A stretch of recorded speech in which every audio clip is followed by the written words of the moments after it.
If folks are joining, we are just going to give everybody a couple minutes to join before we get started. So please make yourself comfortable.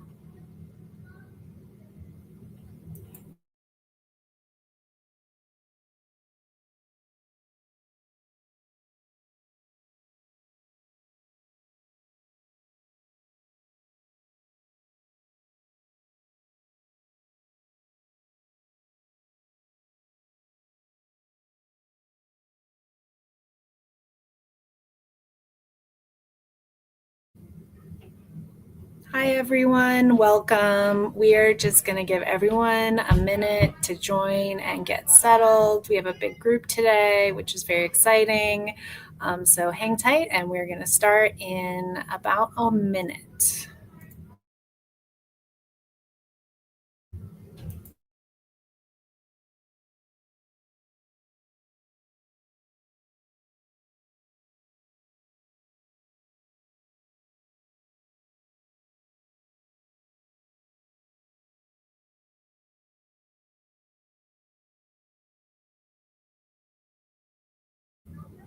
And again, as people are joining, thank you so much and welcome. We're just going to give it like 10 more seconds and then we'll get going. All right, it's a minute after. Let's do it. Hi, everyone. Thank you so much for being here today to learn about the challenge created by explosive data center growth on our nation's electric grid and what we can do collectively to protect our families and neighbors from their impact. My name is Lori Williams, and I'm the director of Sierra Club's Grid Decarbonization Campaign, and I'm your MC today. For those of you who are less familiar with the Sierra Club, we are one of the nation's oldest and largest grassroots environmental organizations. We amplify the power of our millions of members and supporters to defend everyone's right to a healthy world. There are serious challenges ahead of us: a warming climate, rising energy costs, and powerful special interests undermining basic protections of our air and water. There's no time to waste in coming together in support of new solutions, which is why Sierra Club is bringing people together to build the most powerful and effective environmental movement the world has ever seen, and why we're here today. From securing protection for parks and monuments, winning passage of the Clean Air Act and Endangered Species Act, putting over 280 coal plants on the path to replacement with clean energy, to securing the right of every kid in America to visit a national park, we have an unmatched record of success and impact. We have chapters in every state who live, support, and advocate for our values. Our view on data centers is simple: they should do no harm. Do no harm to neighboring communities where they're built. Do no harm to hardworking families already struggling to pay their electric bills. And do no harm to our worsening climate crisis due to burning fossil fuels. Based on the remarkable turnout for this webinar, we know that the issue of data center growth and its impacts on your community's electric bills and our climate are very much on people's minds. Today, we'll hear from Jeremy and Paige. Jeremy works for the National Sierra Club as our principal advisor on climate and energy, and he's our resident data center expert. Paige works for our Virginia chapter as its digital communications and data center lead. Virginia is ground zero for data center development in the world. Thank you all so much for taking your time to be here. Now I'll hand it over to Jeremy to get us started. Thank you so much, Lori. It's really great to be here this afternoon. And again, thanks so much for joining us. So why are we talking about data centers and big tech? Well, for some of you may remember near the end of 2022 when ChatGPT first really went public. It didn't take long for investors and technology companies to decide that they just wanted in on the artificial intelligence tech. And what sits behind that technology turns out is, well, a lot of data centers. And as we're going to get into in a few minutes, these things are huge. Within a few months of AI coming online, we really started getting approached by utilities, sometimes in regulatory proceedings and sometimes directly, who started telling us that they were getting nervous about the number of data center requests that were coming to their system. And it didn't take too long before those first utilities started making announcements that they might roll back some of their energy transition plans or aim to just build a lot more gas. And what started as a trickle of announcements pretty quickly turned into a flood. Today, we can't talk to a utility, regulator, or state policy official about energy issues without data centers showing up and being the first thing to come into the discussion, each and every time. For those of you following the flood of executive orders emerging from the White House, this administration has not been shy about using data centers and big tech as one of the primary reasons for pushing back on environmental and consumer protections. So today, we're going to be digging in on what's actually happening and what you can do about it. We're going to start off by talking about the scale of data center build out that's happening right now, what observers are projecting, and where it might be going in the next couple of years. But before we get there, I think it's really helpful to just get a sense of the scale, because what we're going to be talking about here are facilities that are gigawatts in size. In other words, these things might use 1 billion watts or trillions of watt hours every year, and that's just a hard thing to get your head around. All right, so what's a gigawatt anyways? Let's start off by looking at your neighborhood. A single megawatt of power is enough capacity to keep a neighborhood of around 400 homes and a school running, so sort of like what you see in this image on the right side. 10 megawatts might be enough to keep a small town around 4,000 homes and small businesses and city services trickling and just moving on. But to really get up to the scales that we're talking about with modern data centers, we have to look at an entire city. The city of Orlando, Florida, peaks out at around 1,200 megawatts, or just over a gigawatt of energy. That's enough power to power 200,000 homes, 10,000 businesses and schools, and 5,000 large customers, including an international airport. So when you hear us talking about a gigawatt or a utility talking about a gigawatt, think Orlando. All right, let's turn over to data centers like this one just outside of Dulles Airport in Northern Virginia, owned by Digital Realty. This facility is estimated to consume about 270 megawatts. So 4 of these is a gigawatt, Orlando. And it's not alone. Data centers with capacities of a gigawatt or more are being proposed all over. And while Paige is going to talk a little bit more about this later, I want you to notice those boxes on the backside of the data centers too. Each of those boxes is a semi-truck sized backup diesel generator. And today's data centers have dozens of those, to hundreds of them. There are enough backup generators in this picture to run a small utility. All right, so where are these data centers actually going across the United States? Well, this is a map of where we think data centers are in the US today. As of June 2025, there are an estimated 43 gigawatts worth of data centers online in the US, 43 Orlandos. For clarification, we're just looking at non-cryptocurrency data centers. So this isn't including the raft of data centers that are trying to mine Bitcoin. The red dots that are on here are data centers that are owned by what are generally called the hyperscalers, or Apple, Amazon, Google, Meta, and Microsoft. These are the companies that run web services, a lot of AI, and build their own data centers for their own uses. In orange, I'm showing what are called leased data centers, who rent rack space to small and medium-sized businesses, or increasingly rent entire buildings for data center users. A lot of the time, those big users are also the hyperscalers. Around half the capacity online today is owned by hyperscalers, and the other half are owned by leased data centers with companies like Digital Realty, also QTS, Equinix, and a lot of other real estate companies coming into this space. What you start to see in this map is that data centers arrive in clusters. This happens for a few reasons. Data centers send each other a lot of information, so being closer helps reduce that cost of sending data back and forth. And places that make it easy to build one data center might make it easy to bring others online also. And you don't see it on this map, but about half the capacity here was built in just the last 3 years. But let's look at where we're going in just the next few years. The folks who track credible data center announcements think that we might hit more than 100 gigawatts of data center by 2030, more than doubling today's capacity in just 5 years. And that's a shocking number. Translated, between 15 to 16% of US electricity consumption would be going to serve non-cryptocurrency data centers. What we're seeing in this map are 2 new things. First, a lot of the current data center hubs keep growing, but we're also starting to see the emergence of new data center hubs in swaths across the South, from South Carolina to Mississippi, and in places like Missouri and Minnesota. But what really stands out here are just how big a lot of the new data centers are that are going in.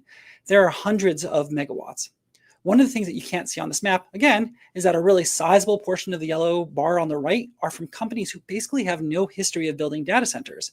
About 1/3 of the proposed data centers on this map, like 20 gigawatts worth, are from real estate developers who have gone from under 100 megawatts of operational capacity today and expect to be in the gigawatt level in the next couple of years, meaning there's a lot of speculation going on out there.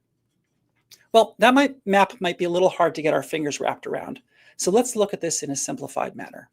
What I'm showing here are dark blue circles, the relative size of each data center today. And the rings around each of those, I'm showing the planned and under construction data centers for that state.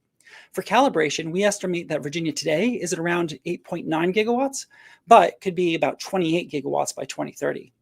But Virginia isn't the only state getting big.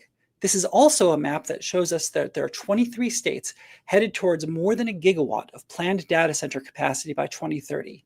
Again, each time you see a gigawatt, you should be thinking about a decently sized city added to the electric grid, another Orlando, and all of this is happening in the next 5 years. Now, 100 gigawatts worth of data center, 15% of US electricity, is pretty startling. But even that number pales in comparison to what utilities are being told comes from potential customers. I want you to bear in mind that almost none of this data is published by states, much less our federal government.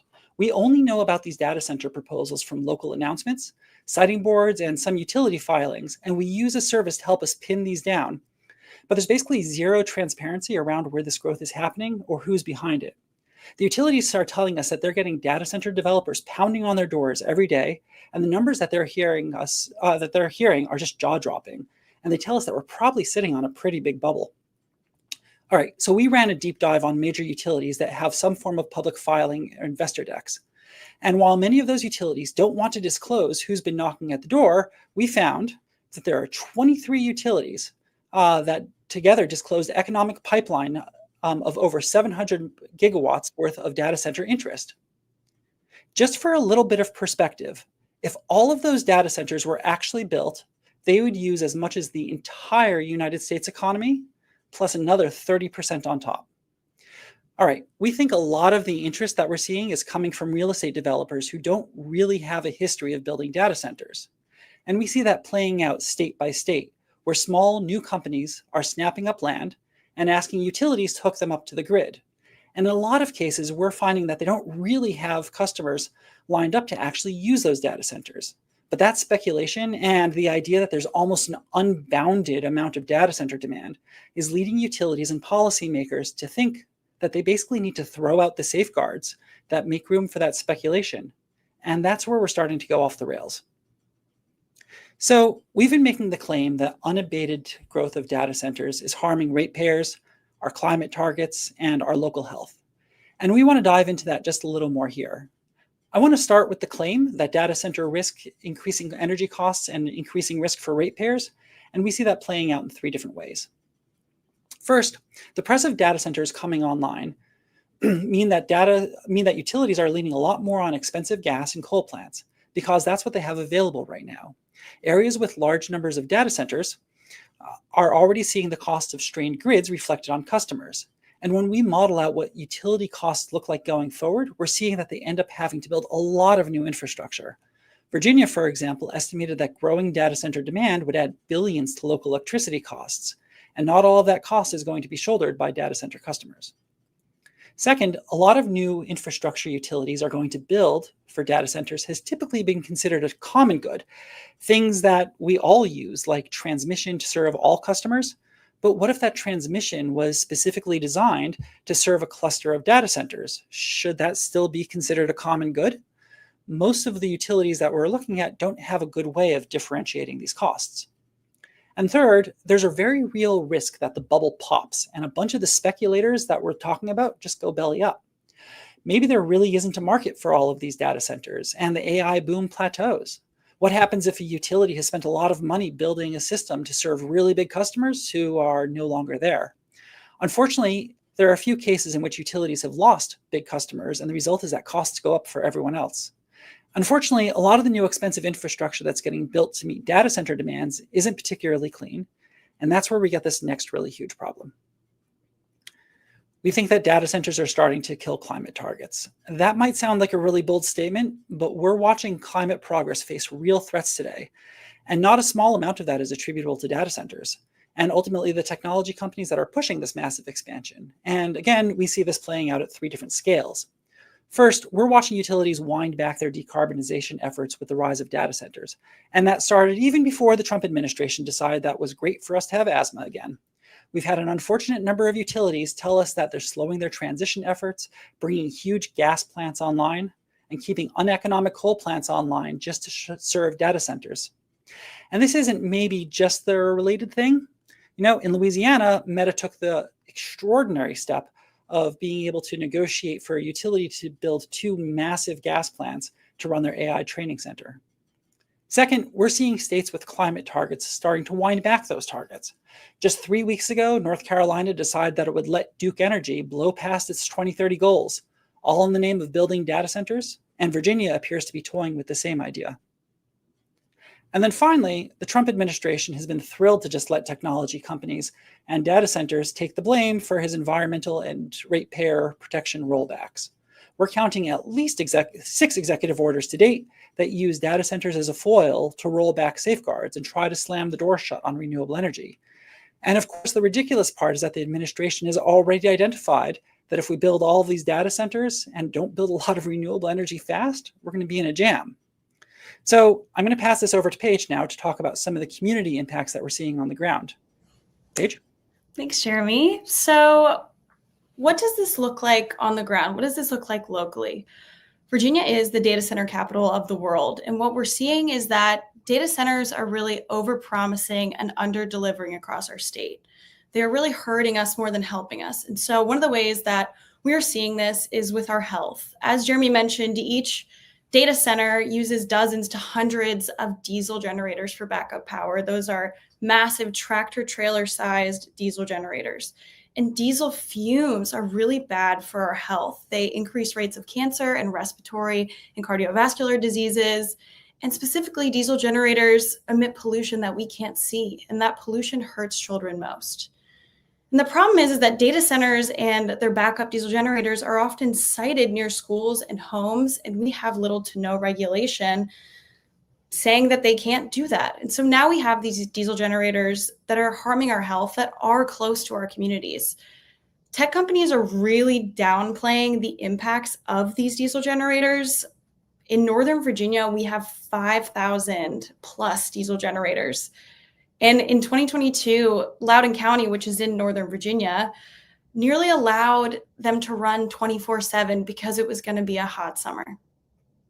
We are expecting to see this more and more as things get hotter across our country and in our world. And we're also seeing that in Virginia, they're running it for things like emergency purposes when it is a really hot day and they need to kick on backup power. And so we are seeing it more and more play out. And they're huge. Think about 5,000 diesel generators in one place. If they all kicked on at the same time because we had a blackout, it would be like seeing a huge plume of smoke from space. That's how much pollution would be emitted into the air. It's a real problem for people's health. The other issue that we're seeing is transparency.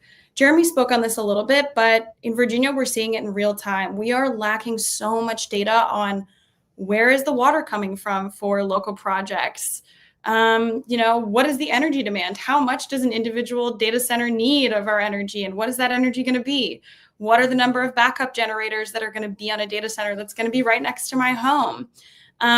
What are the energy prices? How is my electric bill going to go up? And which tech companies are moving into my neighborhood? Is this data center going to be Meta, Amazon, whoever it might be, Google? And so these are all questions that we really don't know the answer to until a data center has already been approved. And at that point, people really have no part of that process. And so even our lead data center chair lead researcher for our report that we released recently, Ann Bennett, really did research for months to try to get answers to all these questions. And while we have a good idea of what the impact is going to be, we could not get that full picture because so much information cannot be found. And so I'm really wondering, what can we expect to see if we had the full picture?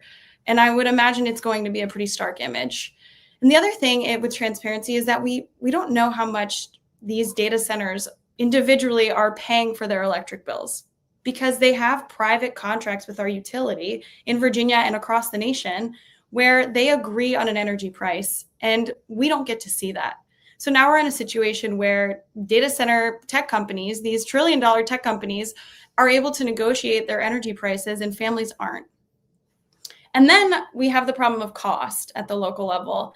And we are projected to face a doubling of our electric bills and probably even more due to new gas burning plants across our state that our utility has said they need to build in order to power data centers and data centers alone.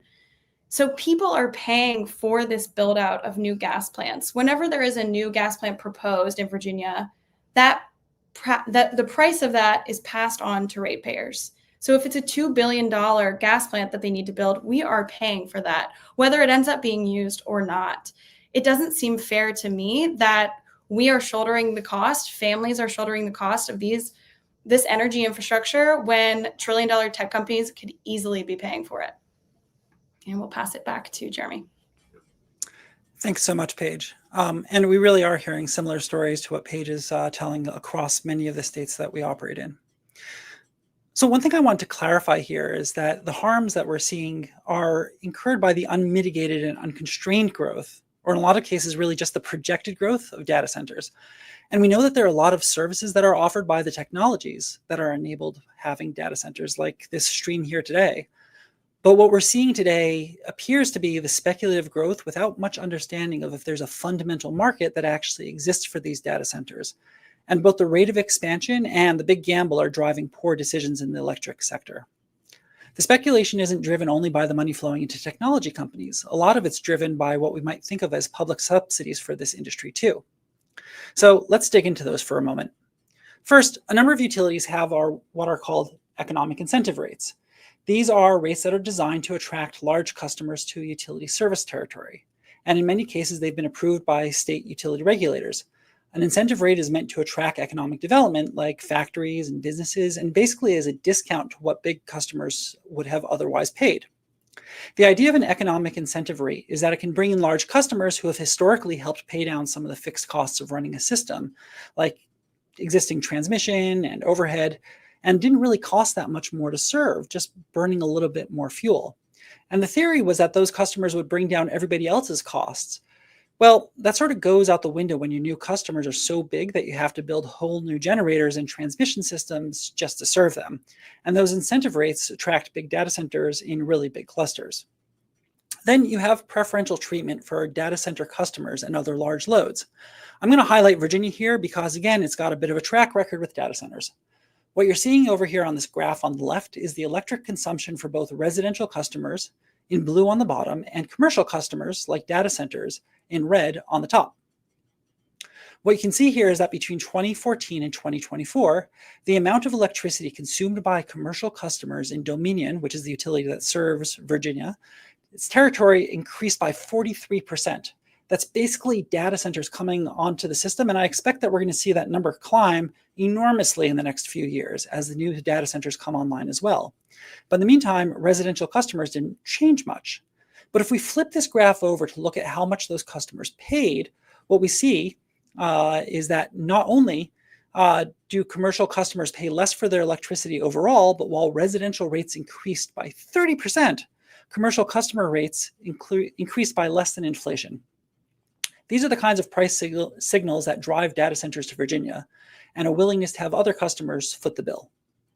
The other thing that we're seeing are tax breaks, again, meant to drive new economic development. And again, the idea of these tax breaks historically has been to drive industries that would bring jobs and hopefully more tax revenue into states and jurisdictions. But we're increasingly seeing that these tax breaks, when applied to an industry with an extraordinary drive, are driving speculation and probably costing states and localities a lot of lost tax revenue. The folks over at Good Jobs First recently published a study examining tax breaks for state and local sales, property and use tax exemptions, and they found billions that were being provided to data center customers from public taxes. Okay, I'm going to flip over to some subsidies that are a lot less visible to you and I, but they're really important to the data center customers. The first are utilities that are willing to basically skip what might be considered the standard checks and balances in order to rush in new data centers. A lot of utilities create what are called public-facing long-term resource plans to figure out how they're going to stage new generation and new transmission and figure out what they actually need in order to be able to serve their customers. But we've seen an unfortunate trend in the last 2 years where some utilities have started to skip that public part and are pressuring their regulators to allow them to build gas and extend coal plants to serve data centers. The second major giveaway that the grids are providing to data centers is allowing them to change the rules of how electricity systems are built altogether. Today, we have over 2,000 gigawatts of renewable energy and storage waiting for permission to get built. Again, equivalent of 2,000 Orlandos just waiting to get built in what's called the interconnection queue line. That's like 6.5 times the amount of renewable energy that we actually have online today. Just an enormous backlog. And some of those projects have been waiting for years. But when data centers started coming online, some of the biggest grid operators started looking to skip over all that clean energy and started to look at just bringing gas online faster. While we need to move that line faster, skipping gas to the front is not the way to do it. And the third major giveaway is being able to rely on lax pollution standards for those backup diesel generators that Paige was talking about. Each of those data centers has dozens or hundreds of these generators attached to them, and they're not supposed to run very often, but they have a huge potential to emit. Our friends over at the Piedmont Environmental Council found 11,000 megawatts of permitted diesel generators for data centers alone in Northern Virginia. That's enough capacity to meet all of Arizona's summer peak, like entire state. But big generators have to abide by strict pollution standards, and thousands of these small generators don't. And they don't have to report their emissions either. So we know there are a huge number of data centers clamoring to get online, and that they're impacting our electric system, imposing costs on the rest of us, and using public subsidies to get there. And we don't have a lot of transparency on who's building what or who's responsible. But there's some good news here. We're not entirely without some common sense tools to push back to protect ratepayers and climate and communities. As a general principle, we think that the growth of data centers should be centered around the construct of do no harm. It's pretty straightforward. We shouldn't be allowing harm to come to ratepayers, livable climate, or the communities that are being asked to host data centers. And we can do this from both a top-down policy regulation standpoint and a bottom-up advocacy standpoint. When it comes to ratepayer protection, the first really obvious piece is that we need to get rid of economic development rates and tax exemptions for data centers. These are unequivocally driving speculation, and worse, they're transferring money from everyday Americans to some of the richest corporations in the world. Next, we need to set up electricity rates for data centers that protect residential customers and small businesses. Today, data centers can come into just about any utility territory and demand that they be served, which may require the utility serving them to deploy hundreds of millions of dollars to build generators and transmission to serve them. But if those data centers don't actually find customers, or the data center doesn't actually materialize, it's all of the other ratepayers who are on the hook. Over the last year, an increasing number of utilities have started to look at new rate structures for large load customers called large load tariffs. And these insulate the utility and other customers from some of that risk, and that's really pretty needed. Paige, do you want to take over some of the local? Yeah, at the local level, when it comes to local revenue, the theme of data centers overpromising and underdelivering holds true. We hear things about how much money a data center is going to bring into a locality, but the truth of the matter is that there are things like a data center leasing to a bank. In Virginia, that's happened, where the number that's been promised to the locality has ended up being a lot less because banks are actually tax-free. And so that money didn't come to fruition how we thought that it would. And that hurts a community that's relying on that income. And then the other issue that we're seeing are things like lowering nearby property values. We have to take that into account when we have data centers coming in and saying, well, we're bringing this revenue. Yeah, but what are we losing as a result of this development? And the other side of it is this promise of jobs. But oftentimes the reality of the jobs is that they, a lot of the time, aren't local and they're not long lasting. It could be a temporary construction job. And what we know about these construction jobs in Virginia and what we're seeing is that they're actually construction companies that are outside of that locality. So how is that locality directly benefiting on the job front? And we're finding it's not truly what we thought, what we were promised. Again, overpromise, underdeliver. Thanks, Paige. When it comes to the harm to our climate goals, the high-level policy is also actually pretty straightforward. At a bare minimum, we need to make sure that the utilities have in place opportunities for the technology companies that they're working with to actually invest in the renewable energy and storage that they say that they've wanted. If you read any sustainability report from the hyperscalers and the large leased data center providers, they all claim that they're looking to invest in renewables and meet their energy requirements. So let's make sure that utilities actually have the tools to allow those customers to pay for the clean energy they say they need, and let's actually have them hold to those commitments. So maybe just as importantly, let's require data centers and utilities to actually invest in renewable energy with the money that the data centers are bringing to the table. This is a multi-trillion-dollar industry that's willing to spend extraordinary amounts of money on getting data centers online quickly. So let's make sure that the right level of investment is actually flowing to a livable climate and de-risking other customers from gas and coal prices. We can either build firm renewable portfolio standards or just build mandatory clean requirements into utility contracts. Yeah, and while a lot of what we can do to protect our climate is happening on the state level, and that is where the focus is, there are still things that we can do at the local level. There is an opening for limiting the polluting diesel backup power. That's a real thing that a board of supervisors could work on. There are things like buffer distances that, when I say buffer, I mean between a data center and a home or a community. You can build trees. You can ensure that they are building things that also help with buffering between the community and the data center, but are helping our environment too. And those are real things that can happen at the local level as far as climate goes. Those impacts of those diesel generators isn't really only a local issue, but is also a huge gap in state and federal permitting with really massive implications for public health. The fact that data centers can just rush through hundreds of megawatts of diesel generators and not face the same permitting requirements as similarly sized fossil fuel plants is clearly a loophole that needs to get closed. And in far too many states, the use of those generators doesn't even have to be reported. The records are kept by the data centers themselves rather than by public health officials. And if one thing hasn't otherwise come through here from what Paige has been talking about and where I've been going, we need clarity and transparency on where the data center build out is happening. This growth in our electric sector is possibly one of the single largest jumps in electricity consumption in the last half century. And we have no state or federal reporting requirements showing us where that build out is happening or who's paying for it. And that leaves communities vulnerable to sudden floods of data centers without an awful lot of tools in their belts to understand the implications. Yeah, community and health at the local level. I mean, there are so many things that we can do. There are so many things that communities are already doing to ensure that these developments are not right next to people's homes, that they are not next to our schools, that they aren't threatening our water supply. There are ways that we could really address this at the local level. We can ensure efficiency when it comes to water so they aren't using as much. So it is not a lost cause at the local level. There's so much more that we can demand, and we are seeing that more and more in Virginia.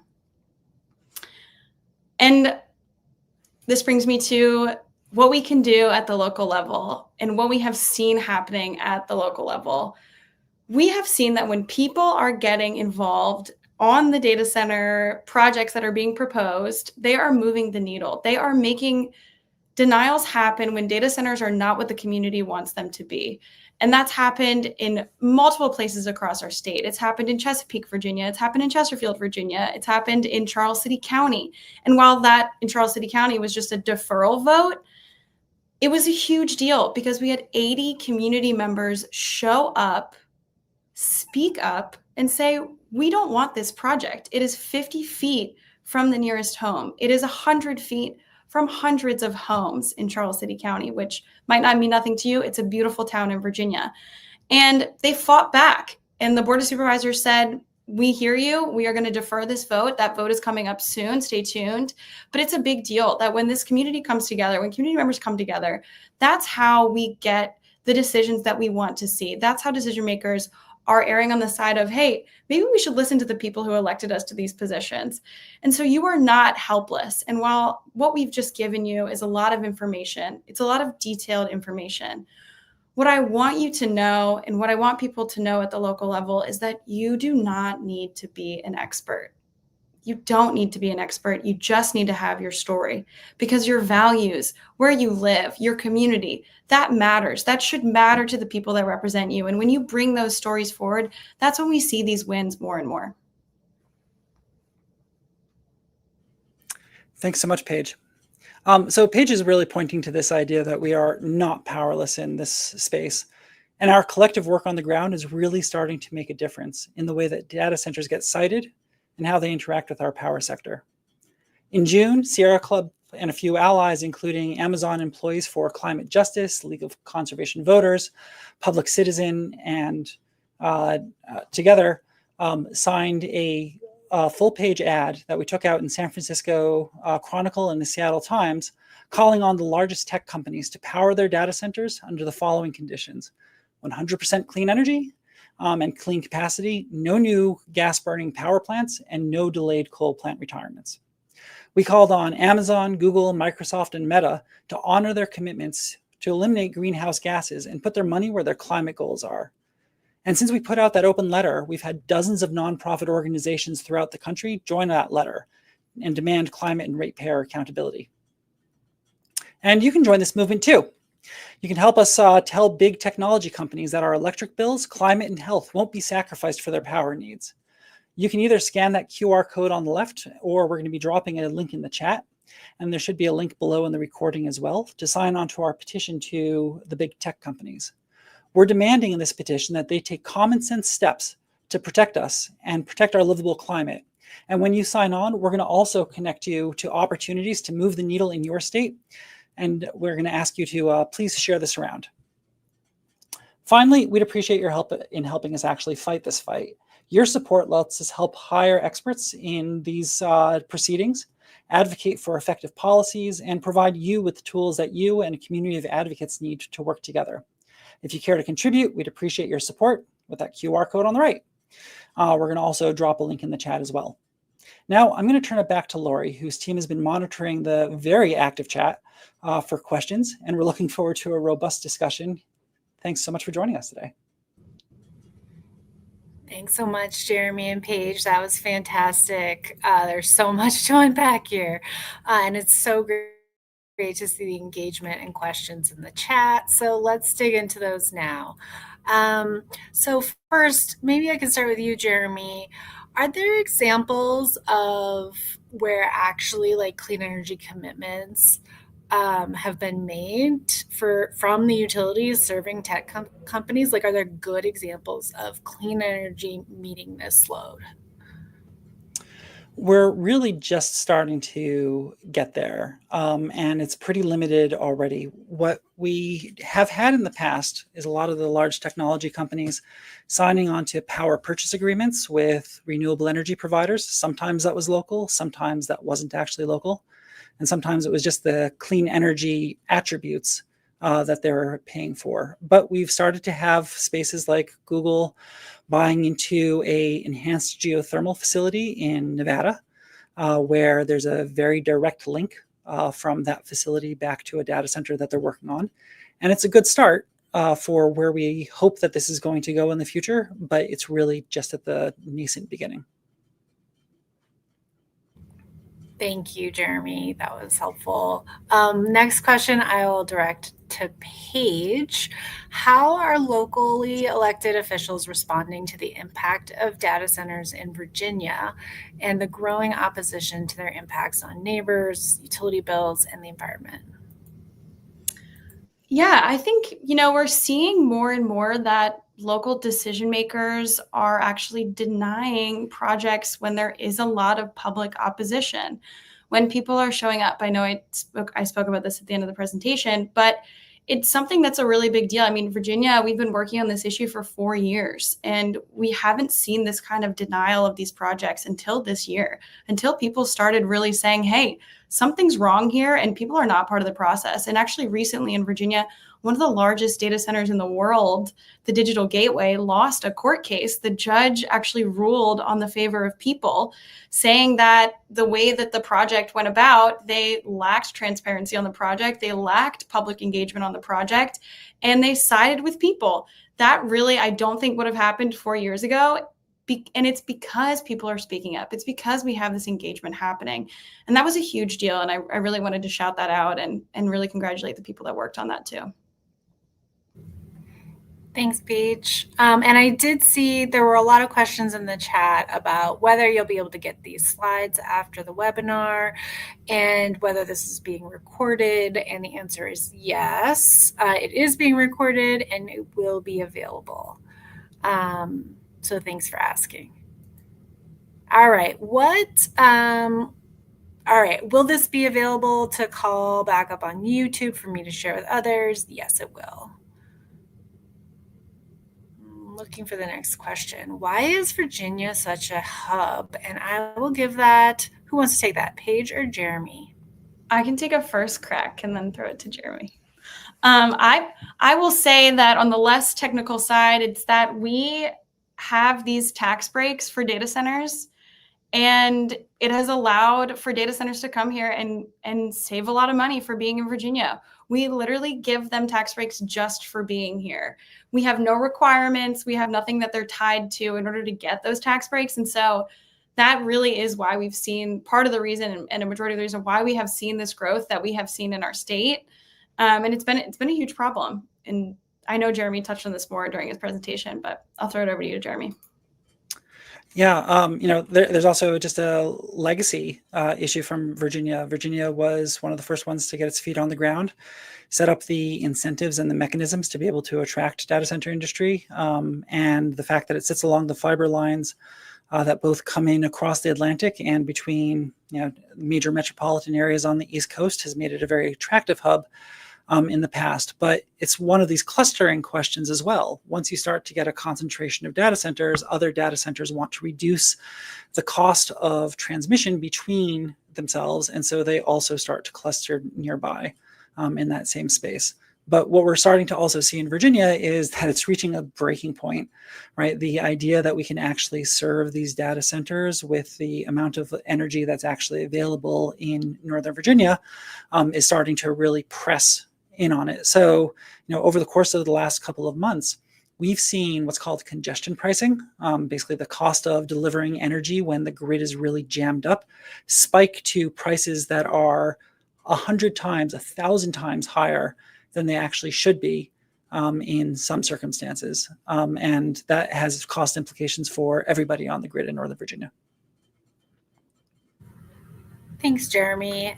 And following up on that, I want to talk a little bit. There's a question that just dropped in the chat about what's the role of state regulators. And there's these, kind of esoteric venues, these state public utilities commissions that regulate utilities, the electric utilities, and have oversight over their decision making about what our energy future looks like and over our rates. So can you talk a little bit about how state regulators and utility commissions can make sure that utility energy planning is fair here and that it's clean?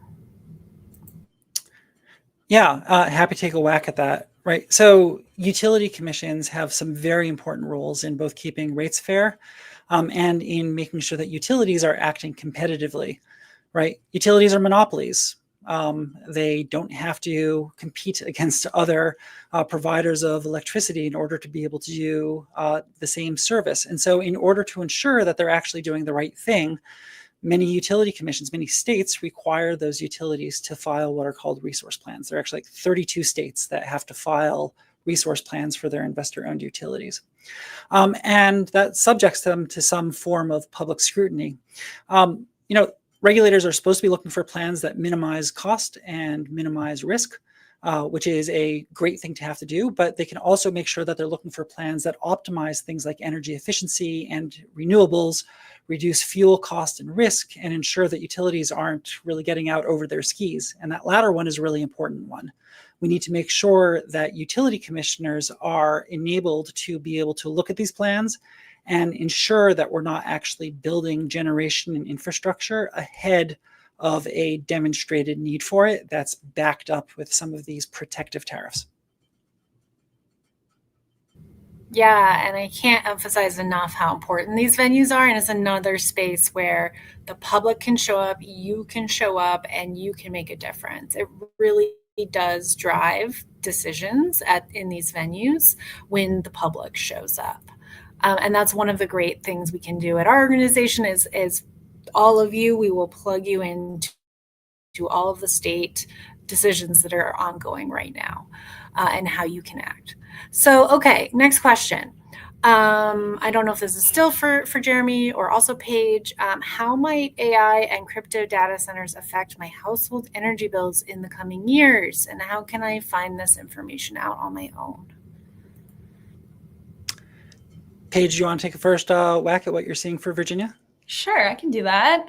I touched on this a little bit when I talked about cost, but in Virginia, our utility Dominion came out and said, hey, we're projecting to see an over doubling of people's electric bills by 2040 because of the energy infrastructure we have to build out to power these mostly AI data centers that are coming to Virginia. And so all of those costs from those, gas plants that are going to be built across our state are being passed on to people. One that's currently in the process of being approved and people are fighting back is the Chesterfield gas plant. That gas plant, I think don't quote me on this, anyone, but I think it's around $2 billion that for cost. And so all of that is passed on to people who might be struggling between paying for their groceries or paying their electric bill. We are not in a position right now where anyone needs to be shouldering the cost of trillion-dollar companies' energy build out for their own benefit. And so, yeah, we are seeing that in real time in Virginia, and it's something that we really need to address in order to protect people. And as a reminder, a lot of what we're seeing in Virginia, again, is at that leading edge. They're already dealing with this overburden of data centers that are in this space. A lot of other states are just projecting that that's where they're going to be and starting to build the infrastructure today that's going to bear costs in the future, right? So the good news is that we have an opportunity to start to protect household energy bills by really thinking about what the safeguards are that we can put in place to ensure that it's the large load customers who are actually holding all of the costs of the infrastructure that's put in place in order to be able to serve them. We're tracking, I think, 20 utilities across the country right now who have started to introduce what's called a large load tariff. It's a really technical way of being able to say, basically, we want to split out data centers and other very large load companies from other ratepayers to ensure that we have a mechanism of holding their feet to the fire, making sure they actually have skin in the game, and if they're going to build a data center, actually stick around and pay for the infrastructure that's coming online. So there are ways of being able to mitigate that risk, but it requires states to take proactive action to get there. Right. So step one is we got to get rid of all the speculation. Step two, we need to get as much of this met with clean energy as possible. So Jeremy, does that mean, does Sierra Club oppose all data centers? Well, it would be awfully hard to be able to have this conversation today on this platform, if we didn't have data centers on our system, right? We recognize there are data centers that are required in order to have the cloud computing services that we need. And there are even new and emerging technologies that I am sure that you and I will end up using over the course of the next couple of months and years. But what we're really talking about is ensuring that our data centers are powered by clean energy and that we're building out a sustainable framework for a growth that's actually going to be viable. We released a framework last September that we called Demanding Better. And we can probably end up dropping a link to that as well. We're advocating for that clean energy framework throughout the country, and we hope a lot of you are going to end up joining us in helping to be able to make that actually happen. But what's really critical here is that we have a measured growth of this space in a way that's actually going to be viable for ratepayers, and that we meet the demands with a clean energy outcome that doesn't set back our climate targets and doesn't set back our health and well-being at local communities. Thanks, Jeremy. So are there good models for state regulators to use to require, renewable generation to power these data centers? We're just at the bleeding edge of this space as well, right? This is something where states are really just coming to grips with what's going on. For many of us, this is new within the last 2 years. Paige will say we've been dealing with this for the last 7, but for many of the rest of us, it's really just the last 2.5 years that we've really started to see this growth. But on the good news end, we actually do have a couple of examples of states that are starting to grapple with the issue. And maybe the leading one is Oregon and its Power Act. I think it was HB 3546, for those of you who want to end up looking it up. And it specifically allows utility regulators to require a separate rate class for data center customers, right? It provides that the utility commission, these regulators, can actually look at what's happening for data centers, put them in a separate rate class, and ensure that costs are allocated to those companies accordingly and those customers accordingly. And in addition to that, it ensures that the utilities aren't able to backslide on their clean energy requirements just because new data centers are coming into that space. So it basically takes the opposite tact of what North Carolina just did 3 weeks ago and says, no, it is critically important that we actually meet our climate targets, and you as a utility and you as technology customers actually have to do better.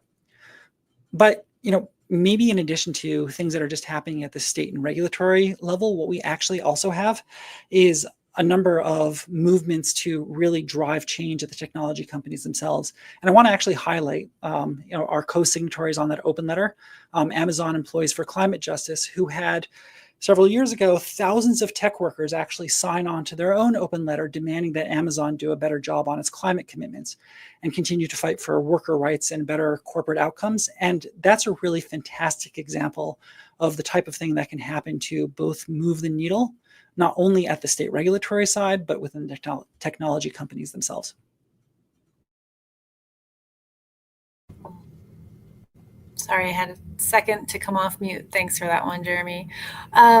So given that it does seem like there is at least some big part of this that is speculation and a bubble, what are the implications for these data centers and the capacity, all the generation planned by utilities when the bubble bursts?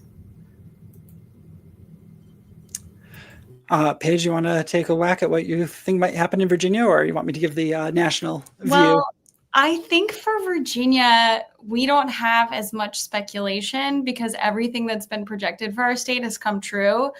But that's because we're the data center capital of the world, and these projects are coming in at a rate that is hard to keep up with. And so I don't have a projection for the rest of the nation, but that's my take on Virginia. It's very real in Virginia, but we're a special case. So for states outside of Virginia, we are actually really worried about what's happening on the speculative side. And that's really coming to fruition because we're seeing the entrance into these spaces be primarily, in a lot of cases, again, these real estate developers who haven't necessarily built data centers in the past and don't have a lot of a track record. And when we look at the economic development pipeline that sits behind a number of these utilities projections, it's not particularly robust. And the utilities know it themselves. It's just a question of how much are they willing to take that speculative bubble as a bubble, and how much are they willing to actually bet on it.